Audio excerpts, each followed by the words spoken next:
All right, welcome. My name is Dale McCluskey. And this video is part of my series called Flipping the Script.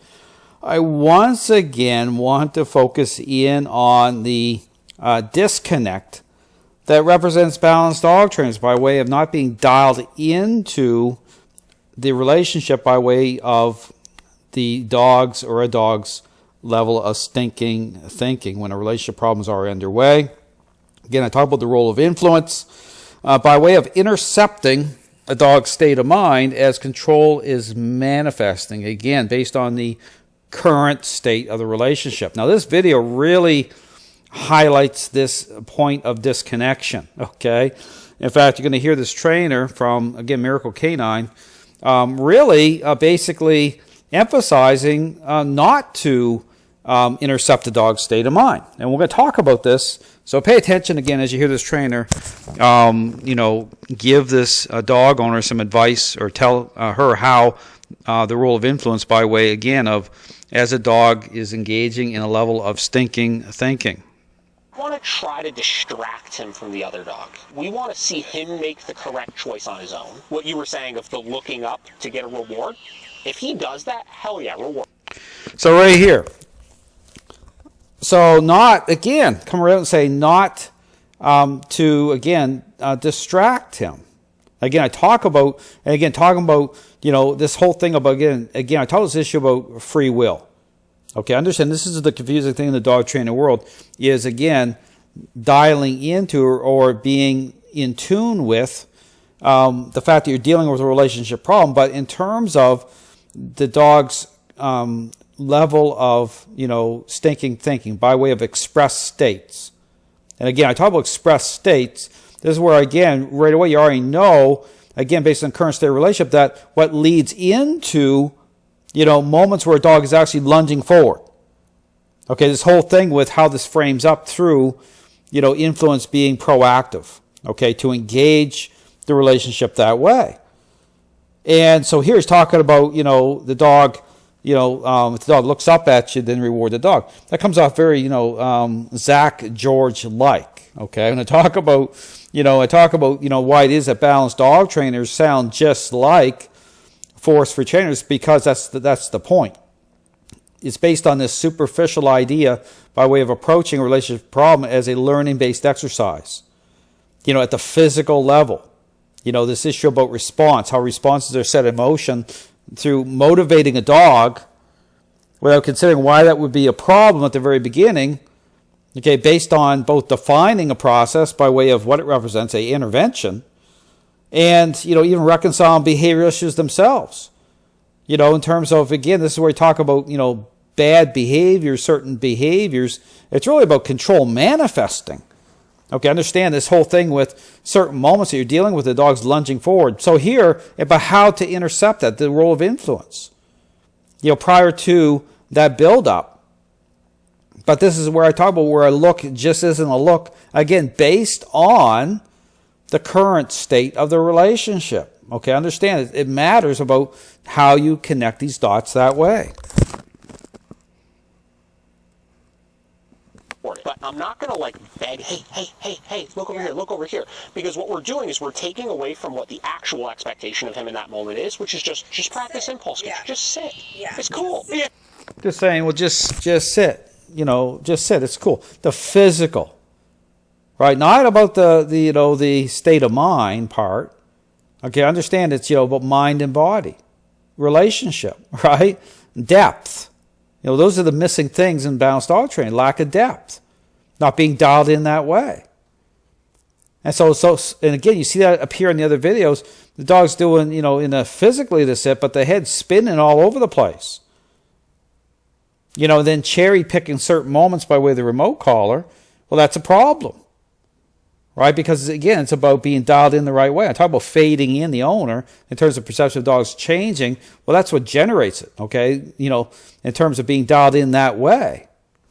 And you can be more effective, right? It's going to make sense to the dog. And, again, no different than a parent who's in the airspace of a selfish child, the right way. Once a relationship problem is underway, they're engaged, they're dialed in, they're proactive. They're not waiting until situations are already blown up. It's fine, right? And frankly, if he sits but looks at the dog the entire time they go by, but he never lunges at them, is that a problem? No. Not. See, right here. There it is. You know, full admission, okay? I mean, you don't get any more clear than that in terms of, you know, how balanced dog trainers perceive, you know, at the relationship level, how, again, they fail to make those connections in terms of your dog's state of mind. But then think about the same thing I just said in terms of the selfish child. Once a child has become selfish, it contaminates everything. Do you honestly think that they have healthy thinking? You know, is it just about, but this plays in this whole thing about at a response level, superficial level. Even my balanced dog trainers will use treats, right? They're motivating a response at the very beginning. But think about the selfish child situation where someone's coming in, the so-called professionals coming in your home environment like Santa Claus, and just totally not dialed in at all. Just totally bypassing the parental role. Not again, no context, no depth, no nothing. And simply start pulling out things the child wants to, again, do good, you know, perform good responses, such as, you know, picking up their toys in their bedroom for, you know, something they want. And this whole issue about bribery, okay? So when is bribery become bribery? Well, bribery becomes bribery when you're not connecting dots and you're engaging, generating responses that way. And the child's already selfish, right? And then you're elevating those responses up as some sort of a standard to try to pass those off as though the relationship's getting better. So here the trainer's saying, that's not a problem at all. Well, it is a problem, okay? You know, it is a problem because you're like one moment away from, right, the dog actually lunging forward. The dog's right on the edge. The dog's saying, well, the remote collar's there. But the thing is, I talk about this issue of, you know, alignment of, you know, influence coming in at the right level, but the right way, proactively. You know, engage in the stinking thinking part. You know, if you watch my videos, you'll see exactly how I line it up. You know, it does make sense to the dog because it takes the form of a nudge, okay? It doesn't take the form of, you know, cranking and yanking because, you know, by way of, again, being proactive, right? You know, it's like you're engaging at the level at which the dog's state of mind is at, just as the dog is starting to invest. And here's how you know, this is the whole thing about, you know, we saying, well, the dog is moving. And think about this. The dog has kind of the windows wide open, the dog to be able to fixate and track the other dogs. The dog's moving. You see the dog's head spinning.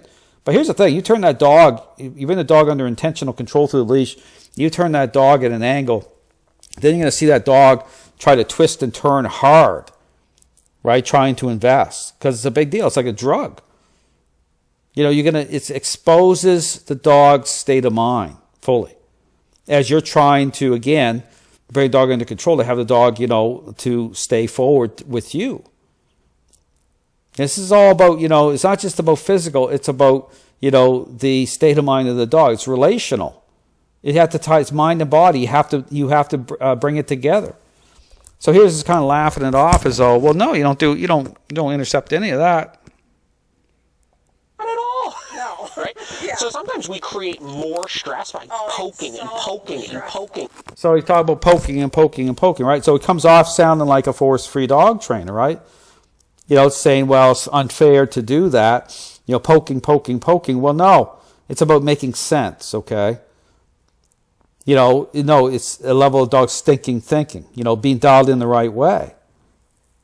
So coming up, because it's all about trying to line this up to, you know, to try to qualify, you know, the role of influence by way of balanced training.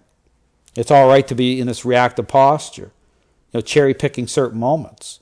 But again, consider the parenting example. You know, the parent who waits for the child to enter the toy aisle before they jump in at a certain moment when the child's acting out. We're actually creating more stress for him by poking him, asking for that attention, when that, in this moment, is a more unrealistic expectation than him sitting in this moment. So again, same thing. Separation from the physical to the state of mind of the dog, right? Trying to make that distinction. They're one and the same, okay? Where the mind goes, the body follows. But the mind is already active, okay? The thinking is happening. And so just focused on the physical. And understand, that's the problem with balanced dog training. The focus becomes so much on these devices that way as a pivot point. They're not dialed in that way to a dog's state of mind. But then if you watch the video about the problem by way of, you know, how they define the leash as a problem now, because the whole focus is on the remote collar that way. But the problem with that is because, again, that making sense to the dog. This is why you have problems by way of certain devices, because it's like saying, okay, you know, I know that the person is holding that remote, but I still control everything. Okay, so you're having like a physical, but it's like that dog's ready to go. So take that collar off and watch out. Because again, it has to line up. And the only way you can do that is for influence to come in, being dialed in the right way, being proactive, all the themes I talk about. By way of, again, of fading that dog owner the right way. So again, devices are a means to an end. Okay, they can fade out of the picture. But again, there's a reason why balanced dog trainers sound just like force-free trainers. All the language here, poking, poking, poking, right? You know, it's about understanding, being dialed in the right way. So again, I encourage you to really think about this. I mean, the trainers, you just go by their own words. I talk about this disconnected issue here with, again, defining what a process is by way of an intervention versus a learning-based exercise. But when you take it to the level of learning-based exercise, it lacks depth. Okay, because trainers, what are they doing?